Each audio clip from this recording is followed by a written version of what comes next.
प्रिय विद्यार्थियों, नमस्कार। ऑक्सफोर्ड ऑनलाइन क्लासेज में आपका हार्दिक स्वागत है। आज हम कक्षा 8 विषय हिंदी के अंतर्गत विराम चिन्ह प्रकरण पर चर्चा करेंगे। तो सबसे पहले विराम चिन्ह किसे कहते हैं? तो विराम चिन्ह को समझने से पहले विराम का अर्थ समझना परम आवश्यक है। विराम का अर्थ है रुकना या ठहरना, अर्थात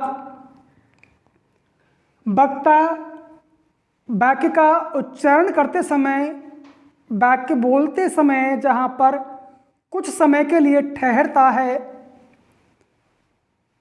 या रुकता है, वहाँ पर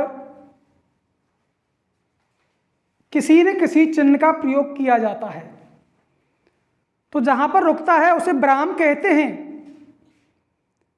और उस स्थान पर जिस चिन्ह का प्रयोग किया जाता है उसे विराम चिन्ह के नाम से जाना जाता है। तो हिंदी में वाक्य लेखन में वाक्य शुद्धीकरण के अंतर्गत विराम चिन्हों का बड़ा ही महत्व है। वाक्य में निहित भाव को समझने में विराम चिन्हों की बड़ी अहम भूमिका होती है। इनके संपूर्ण आशय को इनके पूर्ण ज्ञान के बिना समझना असंभव है। जैसे एक उदाहरण है, रोको मत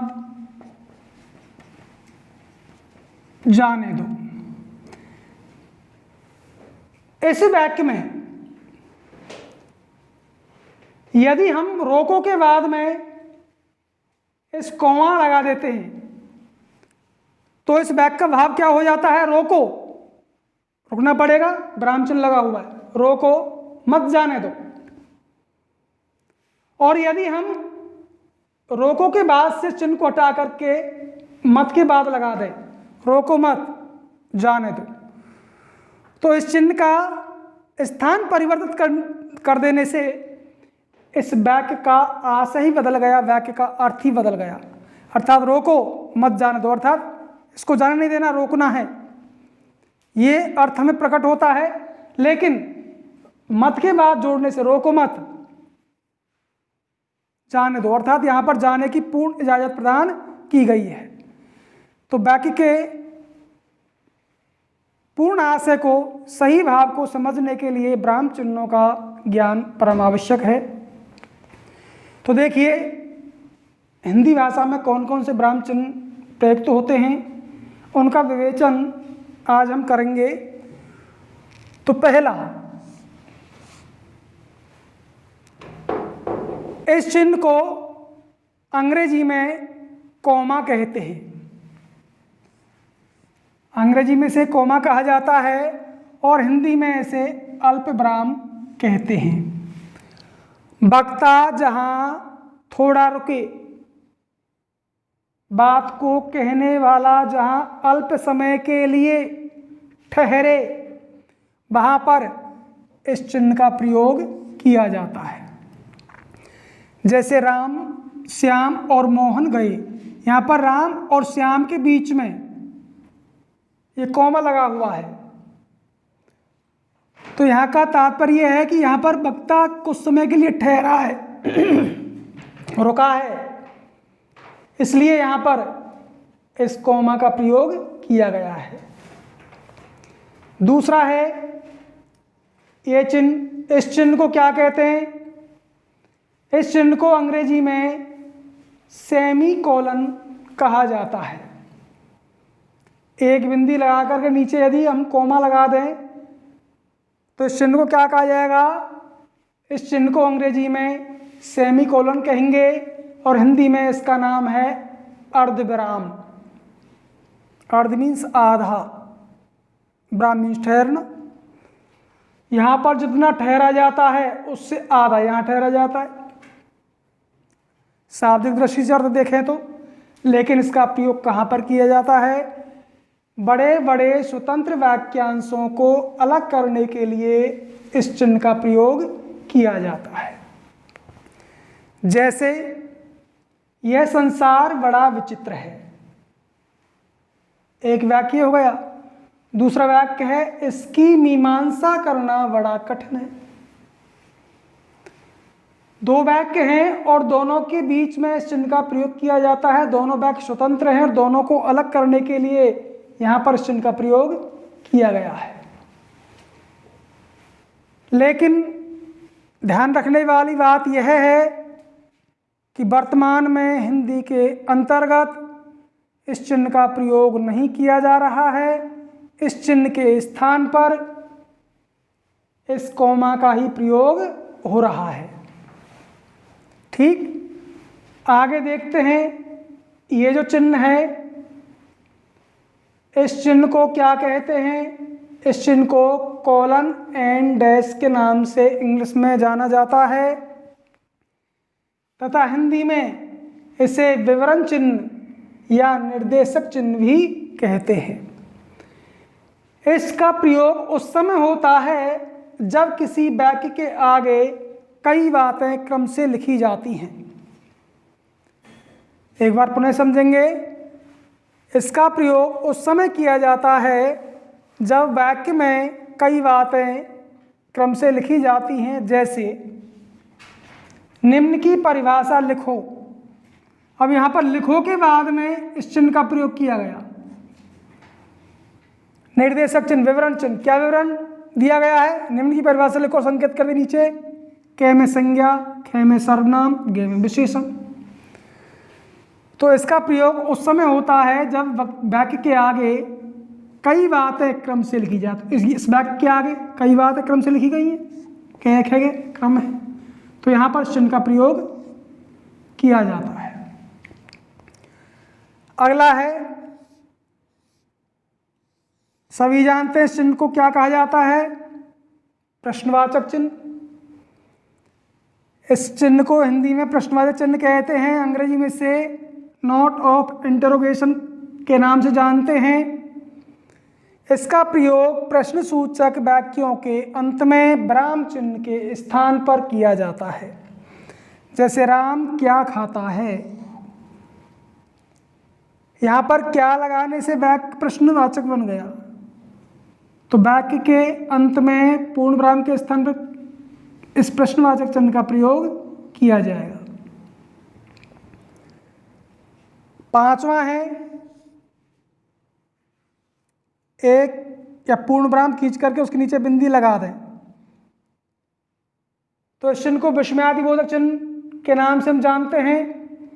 अंग्रेजी में से नोट ऑफ एक्सक्लेमेशन कहते हैं, अर्थात विस्मयादिबोधक, जहाँ पर आश्चर्य प्रकट किया जाता है। ऐसी स्थिति में इस चिन्ह का प्रयोग किया जाता है।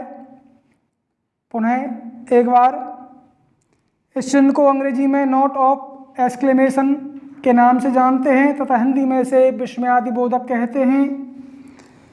इसका प्रयोग विस्मयादि सूचक वाक्यों या शब्दों के अंत में तथा संबोधन कारक की संज्ञा के अंत में किया जाता है। जैसे राम मर गया, तो यहाँ पर पूर्ण वाक्य के अंत में राम मर गया, वाक्य अंत में किया जा रहा है। हे राम मेरी रक्षा करो। अब यहाँ पर हम देख रहे हैं, हे राम संबोधन संज्ञा है, राम को संबोधित किया गया है, तो यहाँ पर संबोधन कारक हुआ, तो संबोधन कारक की संज्ञा के अंत में इसका प्रयोग किया जा रहा है।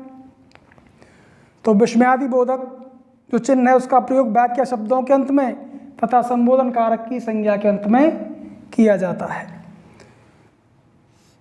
अगला चिन्ह है ये चिन्ह, इसको अंग्रेजी में इन्वर्टेड कोमा या कोटेशन मार्क कहते हैं। हिंदी में से उल्टा विराम, युगल पास या उद्धरण चिन्ह के नाम से जाना जाता है। इसका प्रयोग उन वाक्यों के आदि अर्थात प्रारंभ में और अंत में होता है जो दूसरे लोगों के कथन से उद्धृत होते हैं। अर्थात जब वाक्य रचना करते समय उदाहरण के रूप में हम किसी दूसरे विद्वान के कथन को ज्यों की त्यों प्रयुक्त करते हैं तो विद्वानों के उस कथन को ज्यों की त्यों दर्शाने के लिए उसे इस इन्वर्टेड कॉमा में बंद कर देते हैं। जैसे किसी विद्वान ने कहा कि, क्या कहा, उनका कथन था परोपकारा शताम विभूते, तो उनके इस कथन को हमने ज्यों की त्यों उद्धृत किया है, ज्यों की त्यों उतारा है, ज्यों की त्यों लिखा है, इस कारण हमने इसको इन्वर्टेड कॉमा में बंद कर दिया।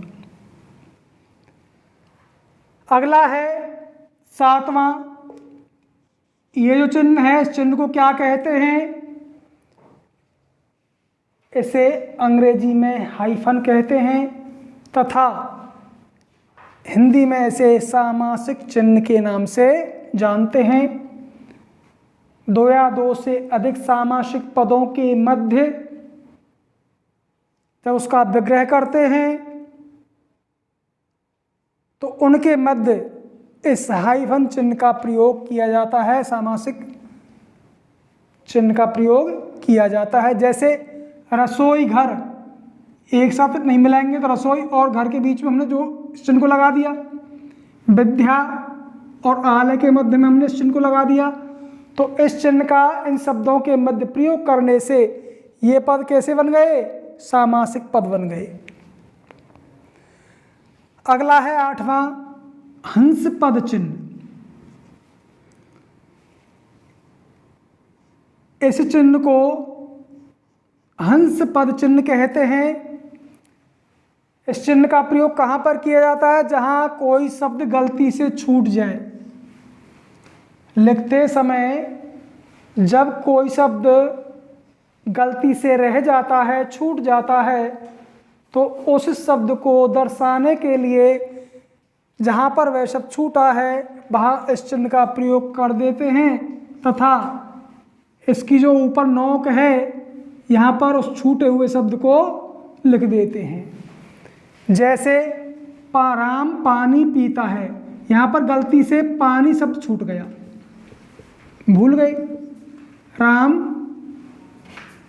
पीता है, अब गलती से पानी शब्द रह गया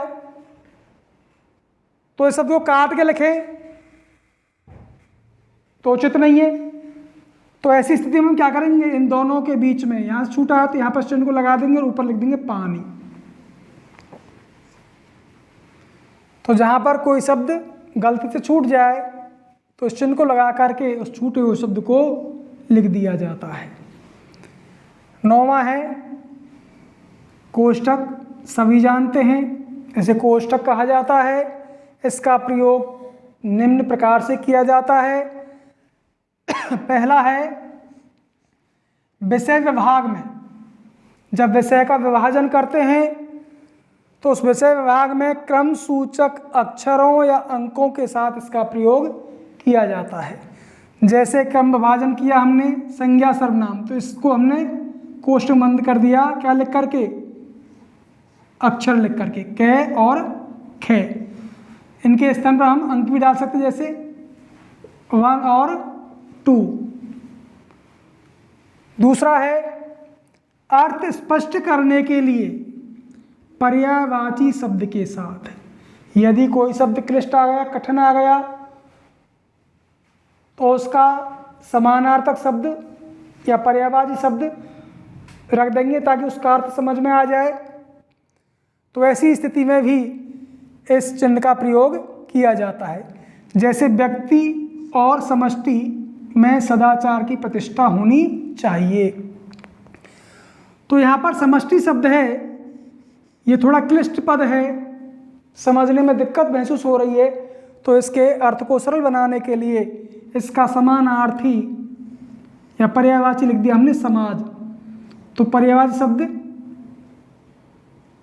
लिखेंगे तो किसमें लिखेंगे? इसको कोष्ठक में। तो अर्थ स्पष्ट करने के लिए पर्यायवाची शब्द के साथ इस चिन्ह का प्रयोग किया जाता है। तीसरा है नाटकों में अभिनय करने के लिए। नाटकों में जब अभिनय किया जाता है तो अभिनय के उस भाव को दर्शाने के लिए भी इस कोष्ठक चिन्ह का प्रयोग किया जाता है। जैसे राधा कोष्ठक बंद है, दीर्घ श्वास लेकर, लंबी सांस लेकर के बोली हाय यह क्या हुआ। तो यहाँ पर इस अभिनय को दर्शाने के लिए इस कोष्ठक का प्रयोग किया जाता है। तो यहाँ पर हमने देखा कोष्ठक का प्रयोग 3 स्थिति में होता है, विषय विभाजन में, अर्थ स्पष्ट करने में और नाटकों के अभिनय करने में। आगे देखते हैं 10वां चिन्ह है, एक जो जीरो लगा देते हैं, इस चिन्ह को लाघव चिन्ह कहा जाता है। इसका प्रयोग किसी प्रसिद्ध शब्द को पूरा न लिख करके उसके प्रथम अक्षर के बाद इसे लगा दिया जाता है। जैसे नागरी प्रचारणी सभा काशी, ये एक प्रसिद्ध शब्द है, एक संस्था का नाम है। तो इसे लाघव चिन्ह के द्वारा संक्षिप्त में लिख सकते हैं। कैसे लिखेंगे? प्रथम अक्षर ले लीजिए, नागरी का न ले लिया, इसके बाद लाघव चिन्ह लगा दिया। प्रचारणी का प्र ले लिया, इसके बाद लाघव चिन्ह लगा दिया। सभा का स ले लिया, इसके बाद लाघव चिन्ह लगा दिया और उत्तर पद को ज्योति लिख देंगे। न प्र श काशी। तो ऐसी स्थिति में हम इस लाघव चिन्ह का प्रयोग करते हैं। अगला है पुनरुक्ति बोध।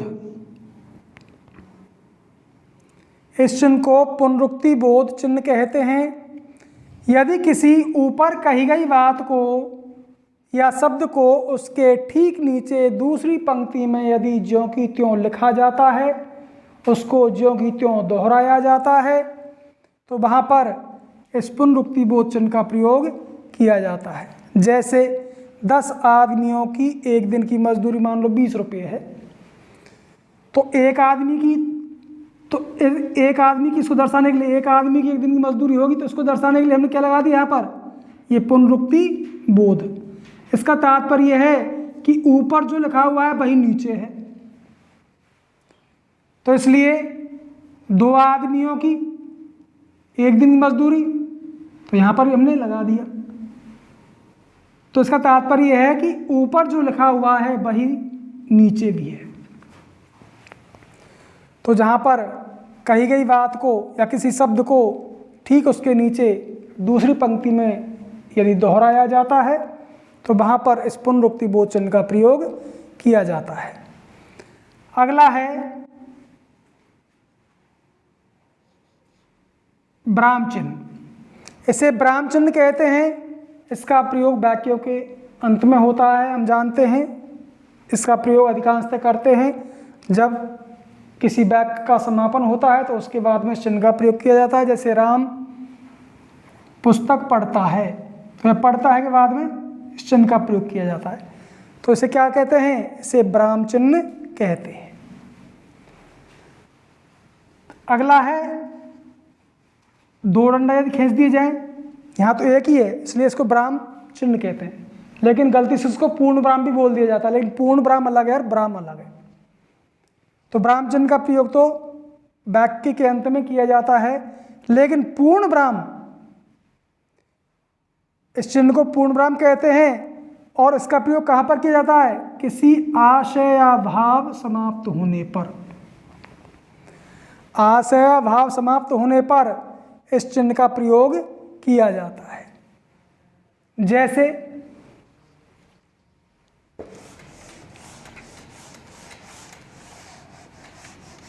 कोई भी दोहा ले लीजिए, सभी दोहों में अंत में पूर्ण ब्राह्मी देखने को मिलता है। जैसे लाल देह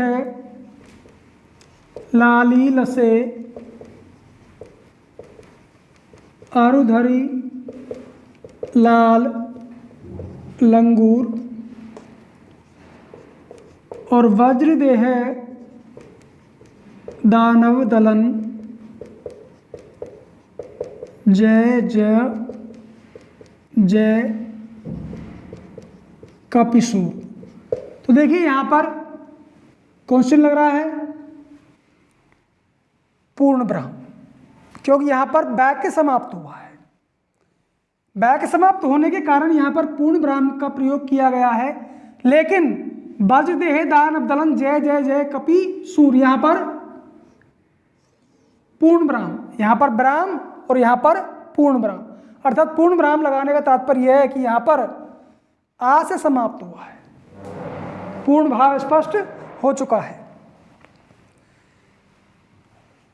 अगला है ये जो बराबर का चिन्ह लगाते हैं इसे तुल्यता सूचक कहते हैं। इसका प्रयोग समानता दिखाने के लिए दो बराबर वस्तुओं के बीच में लगा दिया जाता है। जैसे विद्या प्लस आल है, तो यहाँ पर आ और आ दो बराबर वस्तुएं हैं, दो बराबर समान अंकार है, तो समानता को दर्शाने के लिए यहाँ पर क्या लगा देंगे, बराबर का चिन्ह, और जोड़कर लिख देंगे विद्यालय। उसी प्रकार 2 + 2 = 4, तो ये समान और ये समान, ये समान और ये समान। तो देखिए समानता दिखाने के लिए दो बराबर वस्तुओं के बीच में तुल्यता सूचक चिन्ह का प्रयोग किया जाता है। अब इसका लास्ट है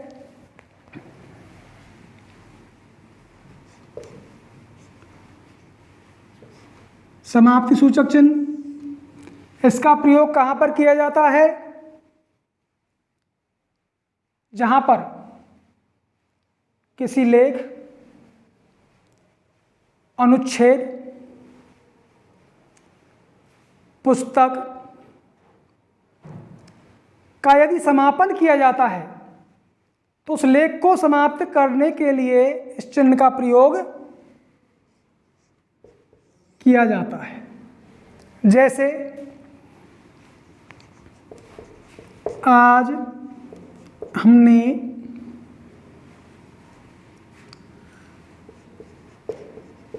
ब्राह्म चिन्हों का पूर्ण ज्ञान प्राप्त कर लिया। इतना लिख कर के अंत में हमने अपने लेख को समाप्त किया, तो इसको दर्शाने के लिए अंत में इस चिन्ह का प्रयोग कर देंगे। तो यहाँ पर हमारे आज ये अल्प प्राम चिन्ह पूर्ण होते हैं। आशा करता हूँ आपकी समझ में आया होगा। मिलते हैं अगले वीडियो में, तब तक के लिए धन्यवाद। जय हिंद।